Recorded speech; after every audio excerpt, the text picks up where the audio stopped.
আসসালামু আলাইকুম ওয়া রাহমাতুল্লাহ।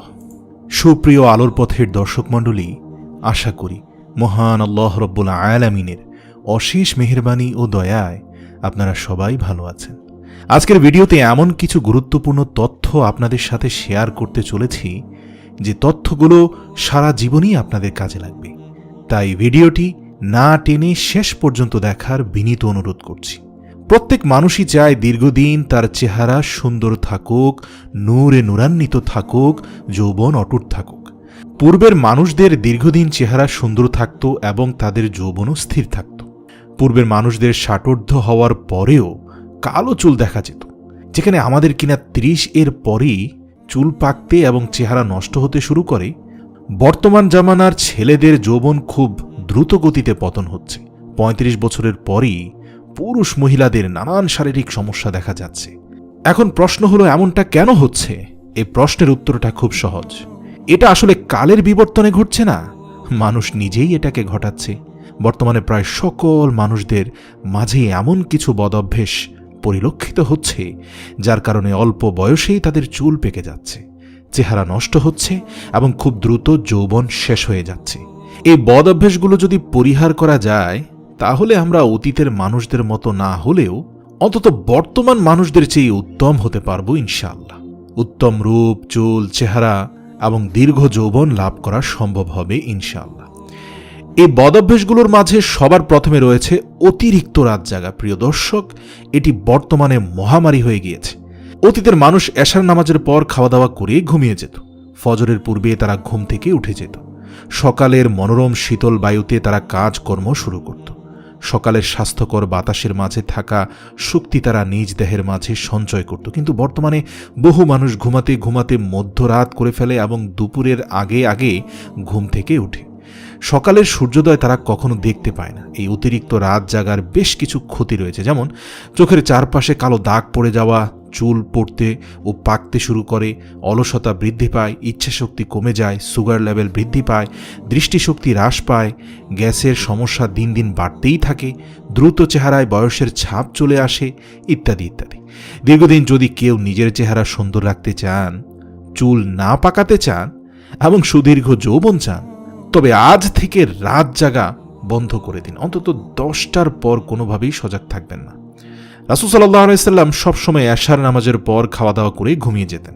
তাই সুন্নাত হচ্ছে 9টার মধ্যেই ঘুমিয়ে যাওয়া। আর এই আমাদেরও তারই প্রদর্শিত পথ অনুসরণ করা উচিত যদি আমরা আল্লাহর রাসূলের লাইফ স্টাইলটা গ্রহণ করতে চাই। দ্বিতীয় বদঅভ্যাসটি হচ্ছে বিভিন্ন জাতীয় নেশার সাথে জড়িত হয়ে যাওয়া। বর্তমানে মানুষ প্রোটিন কিংবা ভিটামিনের চেয়েও বেশি পরিমাণে অখাদ্য কুখাদ্য খায়, যেমন বিড়ি, সিগারেট, জর্দা, গুল, আরও কত কি নানান ধরনের নেশা জাতীয় দ্রব্য। নিয়মিত এগুলো গ্রহণের ফলে মানুষের চেহারা অন্তত 40% লাবণ্যতা কমে যায়। এছাড়াও দীর্ঘদিন নেশাজাতীয় দ্রব্য সেবনের ফলে মানুষ শারীরিকভাবে অক্ষম হয়ে পড়ে। তাই খুব অল্প বয়সেই মানুষের যৌবন শেষ হয়ে যায়। এই কথাগুলো অনেকের বিশ্বাস নাও হতে পারে, কিন্তু আমি যা যা বললাম তার সবই ইতিমধ্যে বৈজ্ঞানিকভাবেও প্রমাণিত হয়ে গেছে।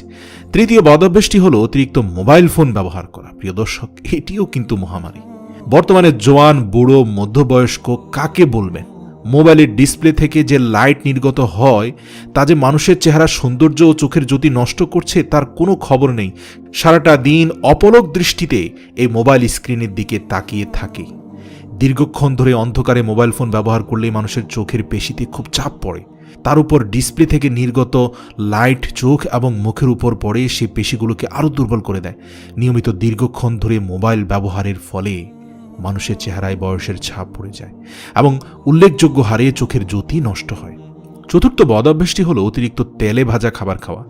তেলে ভাজা খাবার অতিরিক্ত খেলে শরীরে এক ধরনের বিশেষ ফ্যাট সৃষ্টি হতে থাকে। ট্রান্স ফ্যাটকে ভেঙে যেহেতু আর এনার্জিতে রূপান্তরিত করা যায় না, তাই এটি শরীরের বিভিন্ন জায়গায় জমা হতে শুরু করে। এভাবে জমতে জমতে এক সময় রক্তবাহিকায় ফ্যাটের মাত্রা এত বেশি বেড়ে যায় যে শরীরের বিভিন্ন অঙ্গের একসাথে ক্ষতি হতে শুরু করে। এছাড়াও অতিরিক্ত তেলে ভাজা খাবার খাওয়ার ফলে হার্ট অ্যাটাক, ক্যান্সার ও ডায়াবেটিসের ঝুঁকি বাড়ে। পাশাপাশি ওজন বৃদ্ধি এবং চেহারায় বয়সের ছাপ পড়া তো রয়েছেই। সে সময় অবস্থা এমন হয়ে যায় যে মানুষ না পারে শান্তিতে বাঁচতে, না পারে মরতে। তাই আল্লাহ যতদিন হায়াত দিয়েছেন সে সময়টুকু যদি শান্তিতে বাঁচতে চান এবং দীর্ঘদিন চেহারার লাবণ্যতা এবং নূরানি সৌন্দর্য এবং যৌবন ধরে রাখতে চান, তাহলে আজ থেকেই অতিরিক্ত তেলে ভাজা খাবার বন্ধ করুন আর স্বাস্থ্যকর তেল খাওয়ার অভ্যেস গড়ে তুলুন। আমাদের দেশে সয়াবিন তেল যেটা পাওয়া যায় সেটা সাধারণত হিটিং প্রসেসের মাধ্যম দিয়ে আসে বলেই ন্যাচারাল যে অ্যাক্টিভ ইনগ্রেডিয়েন্টসগুলো সেগুলো পাওয়া যায় না। সবচেয়ে ভালো হয় যদি ঘানি ভাঙ্গা সরিষার তেল ব্যবহার করা যায়। নারকেল তেল একটু দাম বেশি, কিন্তু এটি ব্যবহার করতে পারলে সবচেয়ে ভালো। প্রিয় দর্শক, যাই হোক, এইমাত্র বলা 4টি বদ অভ্যেস যদি আপনারা বাদ দিতে পারেন তাহলে আপনাদের জীবন অন্যদের থেকে অনেক সুন্দর হবে ইনশাআল্লাহ।